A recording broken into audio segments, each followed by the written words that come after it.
long have you been living in East Chicago? Well, I've been in Chicago. Well, I'm born and raised here, but I've been living everywhere. I've lived in Vegas, Ann Arbor, Michigan. Where else have I lived? Somewhere everywhere. But I was born and raised here. That's what it is. Yeah. So were you the one that started the organization Calumet Lives Matter? Mm-hmm. And what drove you to start this organization? To help the people in the complex to, if they had to relocate, to make it easier for them when, so they wouldn't have to come out of pocket, go anywhere and everywhere they wanted to, and didn't have the money to go. So when we got started, we was able to give them abatement, where they stayed out there, some of them for over a year, and didn't have to pay any rent. And then we were able to get them Section 8, where they could move anywhere in the United States they wanted to. That's great. So we were able to do that.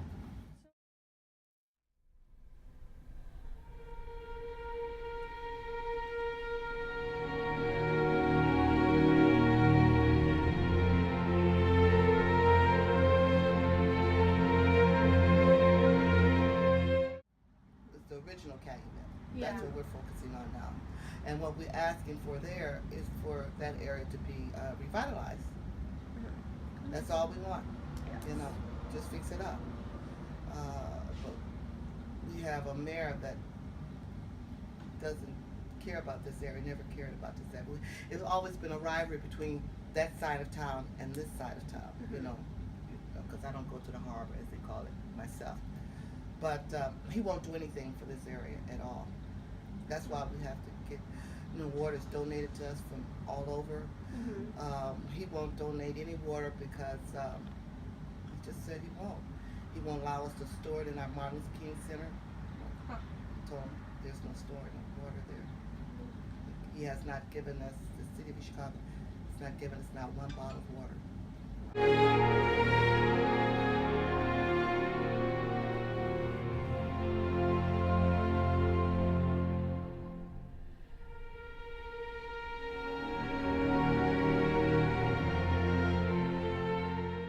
They said no. Remember they told you Kerry Gosh was clean. Yeah. So what they did is they just did 2 feet. My aunt worked on this property. She developed cancers throughout her brain and all her whole body, and she died very, very fast. She worked at Kerry Gosh? Yeah, she worked here. On the old one? No, she did the construction. She worked on the construction site. She did? Yeah. Wow.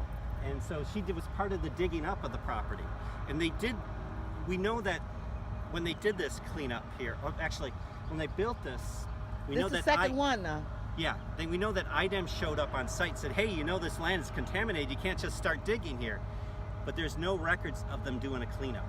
So even though the EPA says they're really confident, there are no records of doing any cleanup on this property. So Has the soil been tested here? they do a lot of testing, but they only go down 2 feet. We know on this property that as the EPA, it wasn't until 2016 that they did comprehensive testing. So, but we know as they tested it, the further they went down into the ground, The more lead. the higher the levels got. And also, didn't the EPA try to skew the testing where they would test because go away from the farthest area of sites? We've read some things like that. All right, so I don't want to attribute maniacal practices like that, but what I would say is the EPA, when it comes to environmentals, there's called a phase 1 investigation and phase 2. A phase 1 investigation is just to track down the historical use of that land, and if there's any indication that, hey, there might be some problems because there's a lead factory that used to be here. We might want to look at that and do some phase 2 testing. That was something that was very prominent here. They knew that this is built on a lead factory. So that should have triggered other things, but it didn't. And what we know for the last 40 years is the EPA, we know that once they did a comprehensive testing, they found that 97% of the land is heavily contaminated.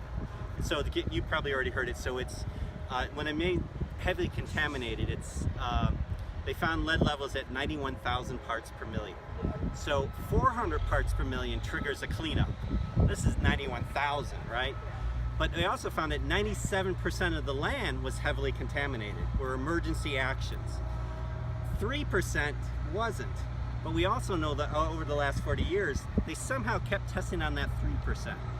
Somehow the EPA found that 3% and for 40 years and kept continuing to test on the 3%, never finding the 97% of heavily contaminated land. So what, from our point of view, the EPA did not find what they did not want to find. The problems that we have here is they never have done a cleanup here in East Chicago. They do capping. And that's what they were going to do with these yards, is they were going to tear off the top 2 feet Right. and then put a liner down and then just cap it. One of the things that we discovered in the other neighborhoods. That's what I was going to ask you. How about what they're doing over there? Is that So one of the things that we discovered, you guys may not know this, but we're in the dunes. The Indiana dunes were right here. Yeah. All the way from Michigan City, and you know where you've been to the dunes, right? It's Yeah. beautiful. Yeah. You would have seen 100 years ago dunes as high as 20 feet here. Wow. All the way to the lakefront, and this is what's called the dunes as well. You're in the wetlands right here. They tore this all down to make room for industry and housing and stuff like that. 80% of East Chicago is industrial right now. Only 17% of East Chicago is residential. And so the adjacent uses are just incompatible, and industry controls this city completely. We have the largest tar sands refinery in the country with BP here. We have the largest integrated steel mill in the Western Hemisphere with ArcelorMittal. And they control a lot of the land use decisions. And that becomes one of the main problems that we find here. But Tom, tell me, how come we have land on this side of town, but the harbor don't have land? Well, we do know that EPA has maps of the aerial depositions of lead. It could be they haven't properly tested, because we just finally tested Hammond